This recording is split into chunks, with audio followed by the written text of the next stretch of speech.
Bonjour à tous, j'espère que vous allez bien. Là je vais me maquiller pour sortir. Je vous jure, j'en peux plus de l'hiver, j'en peux plus d'avoir la peau aussi claire.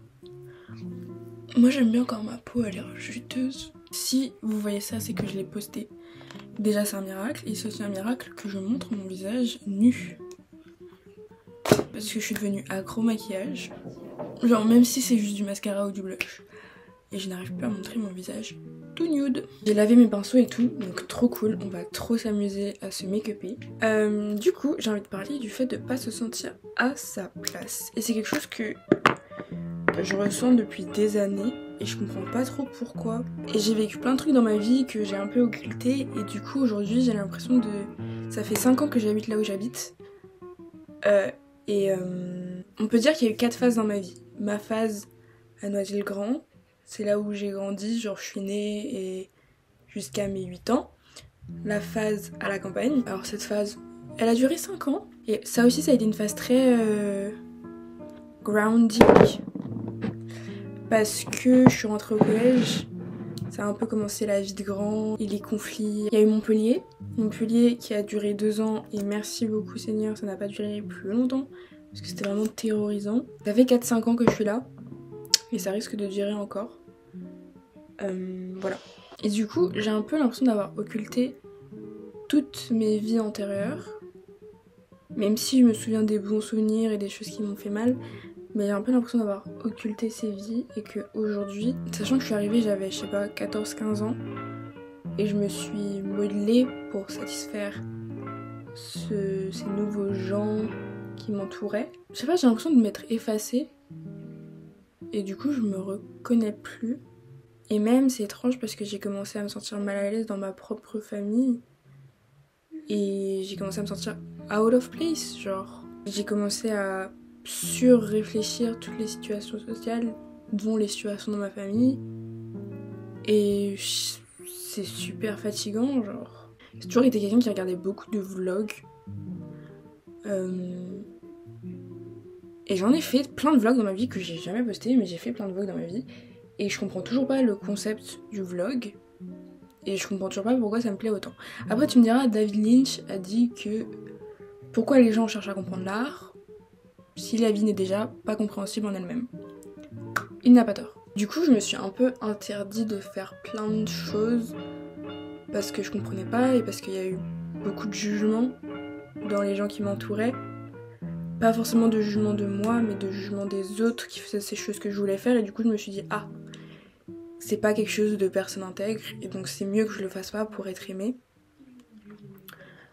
Et en même temps j'ai toujours été quelqu'un qui a été très apprécié et très aimé et je suis très très reconnaissante pour ça.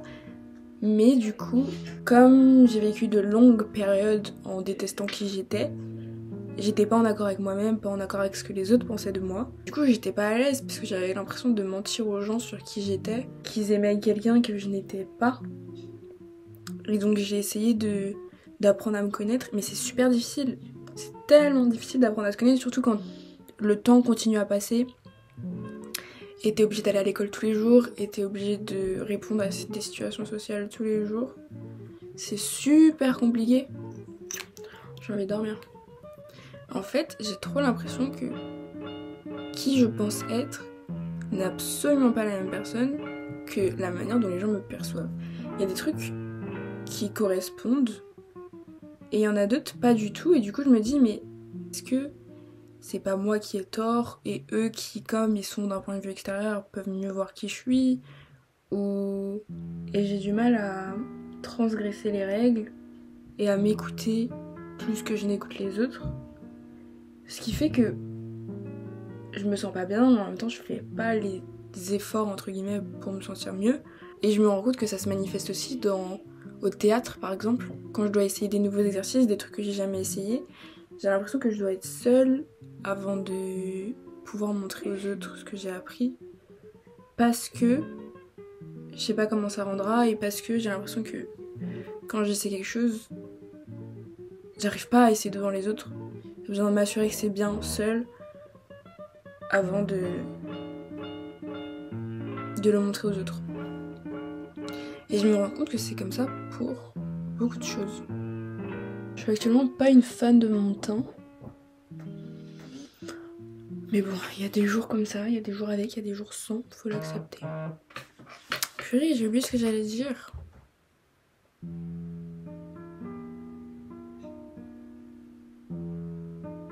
Et donc du coup, je me suis rendu compte avec le temps que j'étais très individualiste et que je vis mieux quand je suis seule. J'ai déjà vécu le manque des autres, justement dans les vlogs que je regarde et tout. J'aime beaucoup tous les social gatherings, les soirées, la vie de campus. J'ai toujours rêvé de vivre une vie de campus, avoir des potes et... Je sais pas, c'est un de mes rêves jusqu'à aujourd'hui. Mais pourtant, dans ma vie de tous les jours, genre je fantasme sur cette vie sociale, extravertie, amusante, colorée, étincelante, tout ce que vous voulez. Mais quand j'y suis, je n'y arrive pas. Et après aussi, j'ai pas de milieu stable où m'entraîner, c'est-à-dire que c'est des soirées avec des gens que je ne connais pas, des soirées où je m'incruste, mais genre je suis amie avec une personne qui elle invite tous ses potes d'une même école ou quoi qu'est-ce, et du coup j'ai pas de vrai groupe dans lequel je peux évoluer et essayer de manière saine et pas me sentir jugée quoi. Parce qu'il y a aussi ça, je me suis toujours un peu rétrécie pour les autres et au final j'ai admis une posture de... Je donne mon pouvoir, genre I give my power away to people, et du coup j'arrive pas à stand for myself et à défendre mes droits, défendre qui je suis genre, parce que j'ai toujours l'impression que les autres sont mieux que moi et que je dois servir les autres. Triste. Et en ce moment j'ai intégré une école et je sais qu'il faut que je me fasse confiance, mais en même temps, quand je suis dans la frénésie de la vie, quand la vie va super vite et que j'ai pas le temps de me poser et justement d'être avec moi-même, j'ai du mal à me faire confiance et à réfléchir sur l'ensemble d'une situation. Parce que mon réflexe, c'est de me dire « Ah putain, c'est moi qui ai fait ça mal » ou chercher à faire mieux, au lieu de vraiment étudier une situation entièrement. Regardez le nouveau mascara que j'ai acheté. Trop beau. J'ai remarqué qu'il y a beaucoup de gens qui m'ont love bombé dans ma vie et je me suis sentie contrainte à réciproquer l'amour. Même si genre, ces gens, c'est des gens que j'ai appréciés depuis le début, mais pas avec autant d'ardeur que eux me l'ont montré, et je pense qu'ils m'ont pas aimé avec autant d'ardeur, mais que c'est leur manière de je sais pas, c'est leur manière d'alpaguer les autres. Après, je me suis rendu compte que c'était pas des relations durables, et qu'au final, j'avais raison de pas trop m'exciter. Mais je me suis souvent sentie contrainte à réciproquer l'amour des gens parce que je me suis dit waouh putain, la personne me donne tellement d'amour et je peux pas me permettre de juste lui montrer que moi c'est avec moins d'intensité alors que j'aime cette personne par peur de justement de les perdre parce que ma manière de montrer l'amour ne serait pas la bonne. Putain, à chaque fois je perds le fil de ma pensée, c'est insupportable. Et donc du coup, pour montrer l'affection, je suis très en retrait. Je préfère attendre. Il y a des relations où non, il y a des relations où juste naturellement je donne et on rigole et c'est super intense dans les premiers jours, mais il y a d'autres relations où je réciproque pas l'intensité et j'ai pas envie de la réciproquer parce que ce serait faux. Et c'est pas pour autant que si je la réciproque pas avec autant d'intensité, l'amour n'est pas aussi vrai. J'ai l'impression que je dois prouver.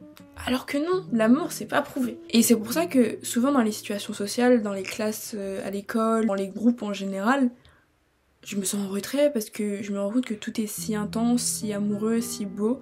Et moi je suis pas prête à tout ça, vous voyez. Je préfère analyser et vraiment créer des relations qui ont du sens. Et je suis ok avec la camaraderie, genre c'est cool de ouf.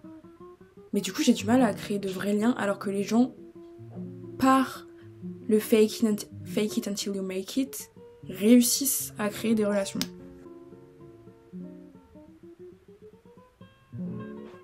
Je suis quelqu'un qui se protège beaucoup et en même temps je pense pas que ce soit un problème, même si les situations sociales me donnent l'impression que c'est un problème de pas me donner toute entière dès le début. Mais en vrai, je pense pas que ce soit un problème et c'est super que je me protège et que je jauge qui peut venir dans ma vie ou non. Mais en même temps, vous voyez, c'est pas ce truc de juger en bad bitch. En mode, je juge qui vient dans ma vie ou pas. Toi, tu mérites pas, donc pourquoi tu me parles? Non, c'est... Je sais pas, j'ai trop l'impression de me rétrécir en permanence pour les autres. Et après, j'ai vécu tellement de choses qui m'ont rendue triste et qui m'ont donné envie de ne pas vivre que je vais pas me contraindre à vivre des situations qui me mettent dans le mal. Même si j'ai tendance à essayer de faire le bien pour les autres en permanence, si je me rends compte que mon existence à moi est menacée par toi, même si t'as mal, c'est ma... Faut protéger quelqu'un et c'est moi que je choisis de protéger. C'est insupportable de perdre le fil de sa pensée en permanence. Genre vraiment c'est chiant. Et du coup je m'autorise même pas à faire des débats avec les gens. Ok, faut penser à son objectif pour pouvoir se recentrer. J'ai encore oublié le fil de ma pensée et donc je parlais de se sentir, de pas se sentir à sa place. Ouais, il y a plein de choses dont j'ai envie dans ma vie et il y a plein de choses que j'ai envie de faire. Mais déjà, quand je suis dans ces situations, aujourd'hui, je me sens archi pas à ma place. Et en même temps, j'ai l'impression que ces trucs que j'ai envie de faire, je sais pas, j'ai trop l'impression qu'il faut que je joue un rôle et j'ai pas envie. J'ai vraiment pas envie parce que c'est pas mon truc. Et en même temps, je me rends compte que quand je m'essaie à faire des choses que j'ai vraiment envie de faire, c'est quand je fais ça que les gens m'aiment le plus. Et je trouve ça beau parce que ça m'encourage à être qui je suis vraiment. Mais en même temps, c'est toujours un combat contre la validation. Mais c'est étrange parce que je pense que la validation, tout le monde est en mode diaboliser la validation. Mais je pense que c'est nécessaire. Et que c'est comme tout, faut juste atteindre un entre-deux qui fait que c'est de la validation saine. Et en vrai, je pense que l'année 2024 a été difficile sur ce pan-là, mais que j'ai bien évolué et que franchement, ça va mieux. Mais du coup, ça me saoule parce que j'ai envie de parler de plein de choses et j'ai envie de vivre plein de choses. Mais déjà, j'ai le sentiment que les gens qui m'entourent me jugeront. Et ça fait mal parce que c'est des gens très tournés vers eux-mêmes en général. Et pourtant, ils trouveront le temps de me juger si je fais des trucs qu'ils considèrent pas... Enfin, qu'ils considèrent out of character par rapport à moi-même, enfin par rapport à moi, genre. Et c'est vraiment une question de se laisser exister, genre. Et je suis moi-même et genre... C'est pas normal que quand je veuille poster un truc ou quand je veux dire quelque chose, mes premières pensées vont pas vers moi-même mais vers les autres. Et que dans l'équation il y ait ouais mais telle personne elle a dit ça l'autre jour et du coup peut-être qu'elle me jugera sur ça alors que on s'en fout. Surtout que même si j'ai envie d'être appréciée de tout le monde et c'est très mal, en soi, c'est peut-être mal à dire. Mais je me soucie de pas grand monde au final. Il y a plein de gens que j'aime beaucoup. Et ça me fait tellement plaisir d'être présente quand je le peux, présente comme je le peux. Mais en même temps, dans tout ça, s'il faut choisir quelqu'un, c'est moi que je choisis. Et ça, j'ai tendance à l'oublier. C'est très important. Et je dis pas ça dans le sens fléau de la génération individualiste, mais dans le sens où j'en suis arrivée à un stade où j'allais mal avant et je suis en train d'accepter que je vivrai dans tous les cas et que je vais pas me réveiller et miraculeusement être dans le corps et dans le visage d'une autre femme que je penserais plus légitime d'être belle ou quoi qu'est-ce. Je suis moi et je vais vivre et j'ai mes expériences que je peux pas effacer et tous les jours je me bats contre des trucs, je penserais jamais me battre contre ça. Et il y a des gens qui peuvent penser que c'est pas des combats légitimes ou que je fous rien de ma vie ou quoi qu'est-ce. En fait je me connais. Et même si j'ai longtemps laissé les gens penser qu'ils me connaissaient mieux que je ne me connais moi-même, au final c'est moi qui ai le pouvoir et c'est moi qui fais le choix de me rétrécir pour les autres Et même s'il y a des trucs un peu au-delà de mon pouvoir, des trucs que je contrôle pas et qui me font mal, bah je sais que tous les jours je fais les efforts. Et même si il y a 2 jours de suite où on dirait que je fais pas les efforts, intérieurement je fais les efforts. Et c'est ce qui est le plus important, c'est que je sais que je fais les efforts, je sais où je veux aller, je sais comment je vais y aller. Et c'est ça le plus important. Genre c'est ouf comment les gens jugent, et même moi, je juge énormément. Et je cherche à arrêter. Mais c'est ouf comment, en tant qu'humain, on se fait mal comme ça, genre. Hier, j'ai écrit dans mon journal. Hier, je me sentais triste. Hier soir. Et ça m'a fait du bien. Parce que c'était pas...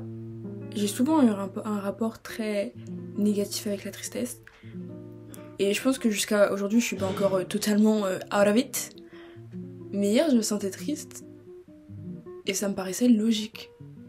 C'était pas une tristesse en mode arracher mon cœur. Mais c'était une tristesse de je me sens comme ça. Et ça me rend triste, mais c'est pas grave parce que y a ça pour changer. Et parce que c'est humain. Et parce que c'est naturel. Et parce que c'est l'expérience d'être humain. Et parce que j'ai évolué jusqu'à ressentir ça. Et je sais comment gérer ça aujourd'hui. Ça m'a fait du bien Ça m'a presque rendue heureuse de me rendre compte que ma tristesse, j'arrivais à mettre des mots dessus déjà. C'est pas qu'elle était pas destructrice, mais j'ai pris conscience de choses et je me suis notamment rendu compte que j'ai tendance à tous les jours, tout le temps, vouloir être quelqu'un d'autre. Genre même là, je me maquille d'une manière que j'ai vue sur Pinterest. J'ai mis les un tableau de qui j'aimerais être et ça rend pas comme la gonzesse sur Pinterest. Mais c'est ok, parce que c'est moi, et en vrai ça me plaît. Et je suis toujours en quête de faire mieux, faire plus proche de ce à quoi les gens ressemblent en fait. The fuck. Je suis super satisfaite de ma vie, genre. Il y a des gens que j'aime tellement autour de moi. Et il y a plein de choses que j'ai faites que j'aurais jamais faites auparavant. Et j'arrive à décider que ce jour-là j'ai pas envie d'aller à la fac. Et si je vais pas à la fac, je culpabilise pas parce que je sais où je veux aller, je sais ce que je veux faire, je sais comment je vais gérer, je vais avoir mon diplôme, ça va bien se passer. Et je pense qu'en fait, il y a plein de trucs. J'ai toujours détesté faire des efforts. Parce qu'il y a des gens, j'ai l'impression que c'est inné chez eux. Et moi, du coup, ça me tue de faire des efforts quand c'est des choses pour lesquelles je veux pas faire d'efforts. Et il y a un truc que j'ai entendu en philosophie quand j'étais en première. Je sais plus c'est de qui, je sais pas c'est de quand, je sais pas c'est d'où. Mais justement, il y a des gens qui forcent pour atteindre un niveau, et ça se voit qu'ils forcent, et du coup c'est gênant. Il y a des gens qui sont naturellement à ce niveau, et tu peux rien dire, parce que... quand tu compares les deux, tu sens qu'il y en a un qui a fait les efforts, tu sens qu'il y en a un c'est inné. Faudrait que j'explique autrement, parce que quand le prof l'a dit, j'étais en mode mais that's what I'm saying depuis mes 12 ans, genre, et personne ne comprend ce que je dis. J'ai encore oublié ce que j'allais dire. C'est un fléau. Faire des efforts. Bon, j'ai oublié. C'est tellement chiant d'oublier tout ce qu'on dit. Je pense qu'il y a des trucs... Justement, oui. Je pense qu'il y a des trucs... On aura beau faire tous les efforts du monde... Quand j'étais plus jeune, j'ai du mal avec la notion d'effort et la notion d'acceptation.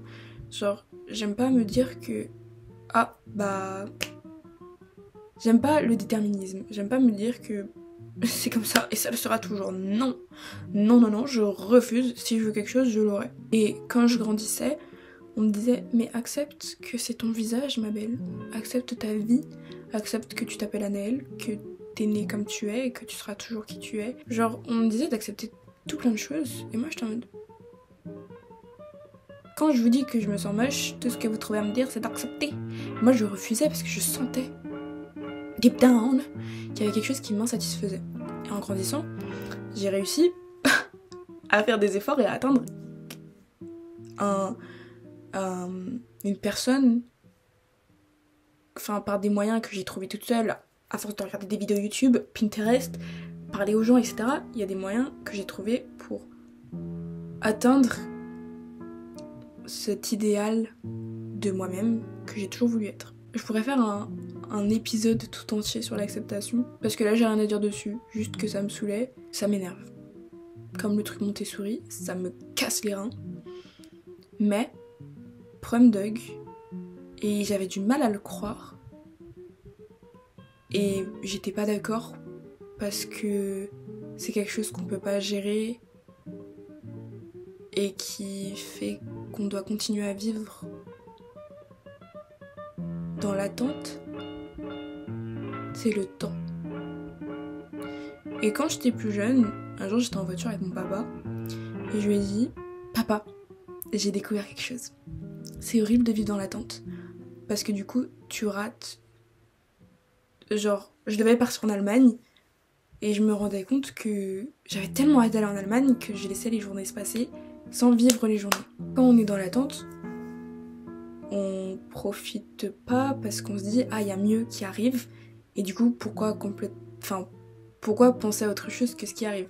Alors que non, c'est très important de vivre chaque jour et chaque instant. C'est super compliqué, I get you. Et parfois ça fait tellement du bien de bed rot pendant des heures et des jours.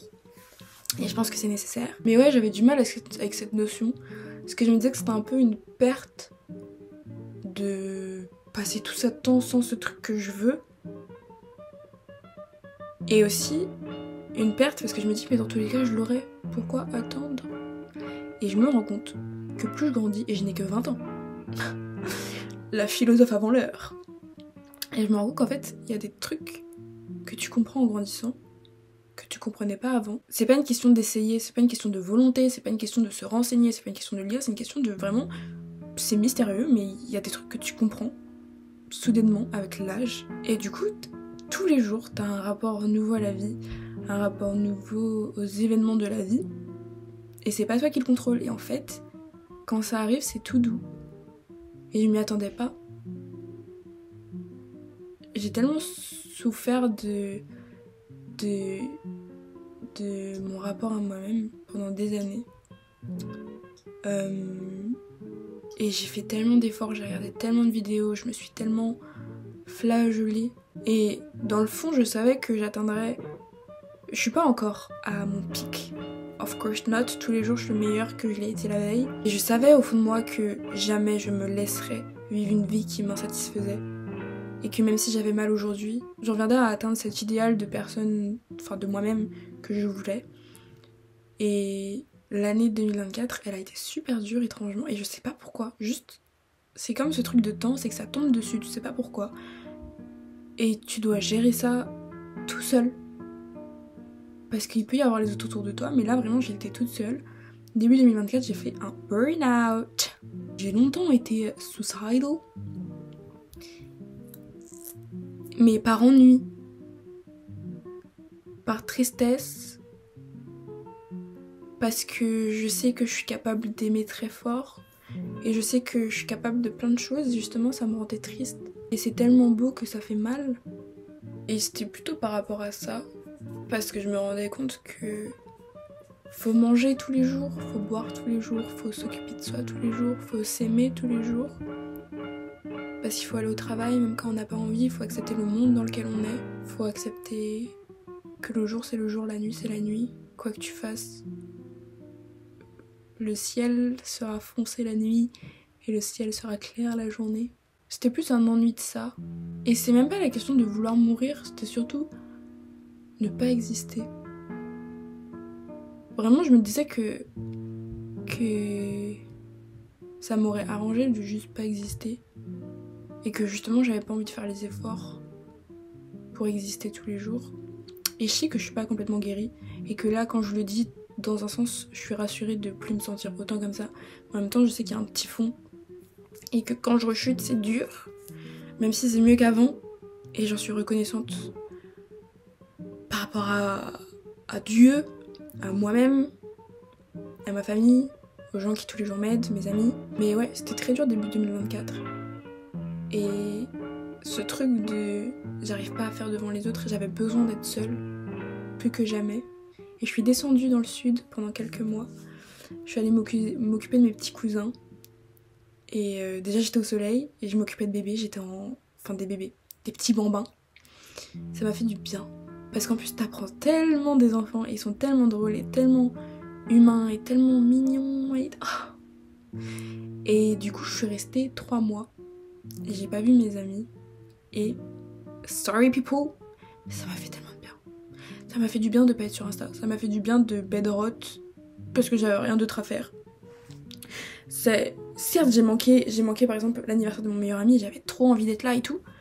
Mais c'était tellement nécessaire.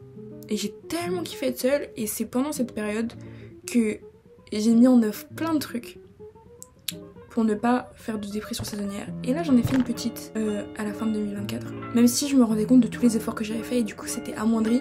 Et là il reste encore 2-3 mois d'hiver. Et je sais pas si je suis prête, mais j'ai fait des efforts pour me sentir mieux. Et il y a des jours où ça va pas. Il y a des jours où ça va. Et quand j'ai mis tout ça en œuvre, déjà je me suis pardonnée pour plein de trucs. Et je me suis rendu compte de problèmes que j'avais dont je me rendais même pas compte. Et qui du coup je règle tous les jours. Par exemple mon rapport à ma couleur de peau, je savais pas que pour moi c'était un problème, mais au final si. Même si j'ai tourné mon court-métrage avant l'été dernier, si j'étais blanche, et que forcément ça voulait dire un truc, là j'ai regardé une interview de Rihanna et A$AP Rocky. Et dedans elle dit « And my idea of beauty has always been black women ». Et je me suis rendu compte que pas moi. Ça m'a fait mal sur le moment. Et j'ai fait un tableau Pinterest trop beau avec plein de femmes noires. Et c'est ouf parce que quand j'étais plus jeune et que je savais que je voulais être actrice, j'étais en mode moi je ferais pas de rôle parce que ma couleur de peau c'est ma couleur de peau. Il y a pas moyen que je soutienne la cause parce que moi je suis moi. Pourquoi je devrais me justifier? Et au final je me rends compte dans la vie de tous les jours qu'il faut se justifier, malheureusement. Pas te justifier pour les autres, mais te justifier pour toi-même. Parce qu'il y a des trucs inhérents dans la société qui te font te sentir mal par rapport à toi-même quand t'es noir ou quand t'es une minorité, et c'est zinzin. Et les gens n'ont pas l'air de s'en rendre compte. Et même s'ils sont en mode moi je suis militant, non. Même en toi-même, il y a du problématique intériorisé. Il faut se battre contre ça tous les jours. Whatever. Ce que je voulais dire, c'est que cet été, je me suis fait une réflexion. Je me suis dit, j'ai envie de lire des livres. Et j'ai envie de lire plein de livres. Et j'ai peur de pas avoir le temps de tout lire. Et pour vous, ça peut sonner très, très plat, mais j'ai trouvé ça déjà magnifique. Et dingue, parce que dans cette petite phrase, la traduction littérale, c'est j'ai envie de vivre. C'est beau, surtout pour moi. Et ça m'a fait du bien de me dire ça. Et quand ça va pas, je me rappelle que je me sentais comme ça. Et que j'étais inquiète de pas avoir assez de temps pour lire tous les livres que je voulais lire. Et même si je n'en lis pas, l'envie est là. Et je sais que peut-être qu'on va faire une petite analyse des commentaires. Non, j'étais nulle en français. Ce que je veux dire, c'est que peut-être que je me référais pas forcément à des livres et que c'était juste ma manière à moi de dire que je voulais vivre. Parce que je me suis rendu compte... Non, ça c'est privé, je vous le dirai pas tout de suite. Hein. Bref, ça m'a fait du bien de discuter. Ça fait 50 minutes que ça tourne et ça m'a fait du bien de parler. Évidemment, j'ai perdu le fil de ma pensée très souvent. Mais c'est un exercice. Et je sais que maintenant je perds le fil de ma pensée souvent. Et que quand je vais faire le montage, je serai probablement perdue. Mais c'était super fun. Et ça m'entraîne pour les autres fois. Parce que j'ai peur de ma propre voix. J'ai peur de parler, j'ai peur de donner mon avis, j'ai peur de parler de moi-même.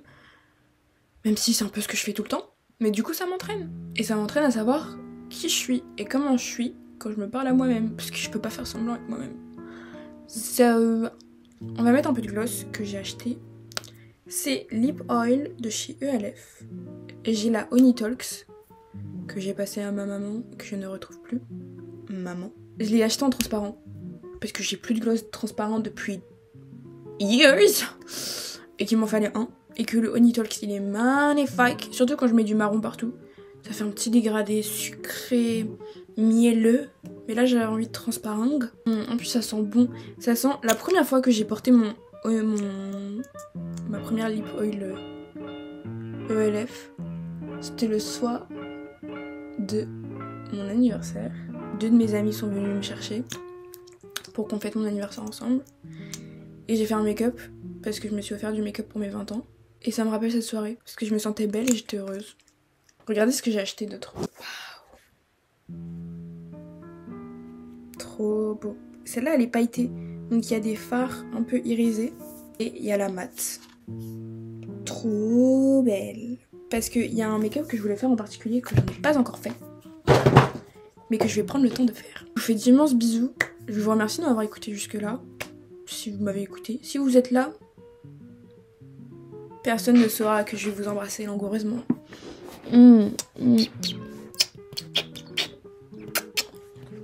Les absents ont tort. Bon, prenez soin de vous.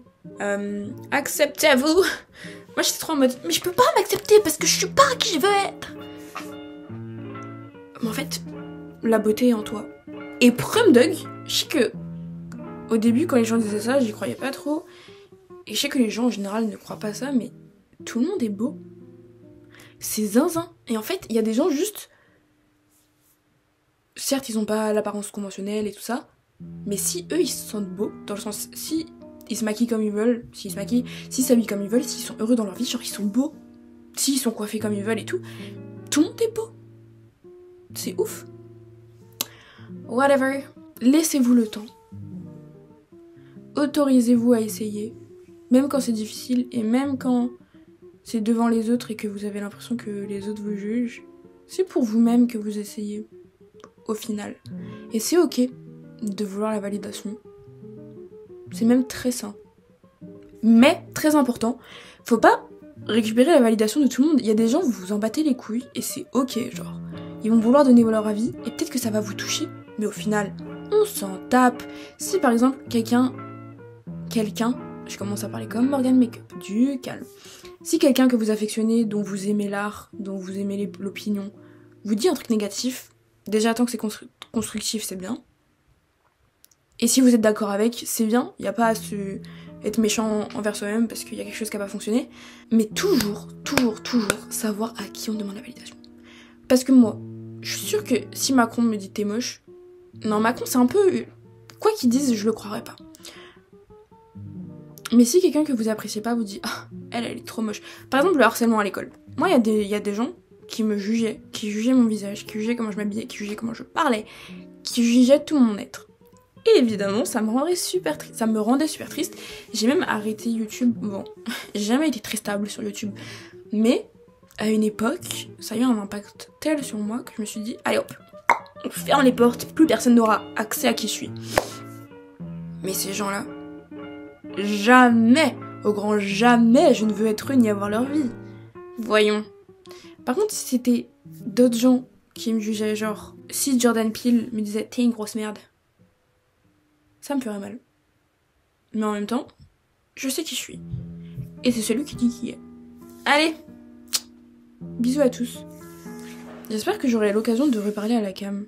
Un de ces 4. Et qu'on puisse discuter ensemble de mes vies. N'hésitez pas à mettre vos petits avis dans les commentaires. Moi, je vous fais des gros bisous. Je vous dis à la prochaine. Bye.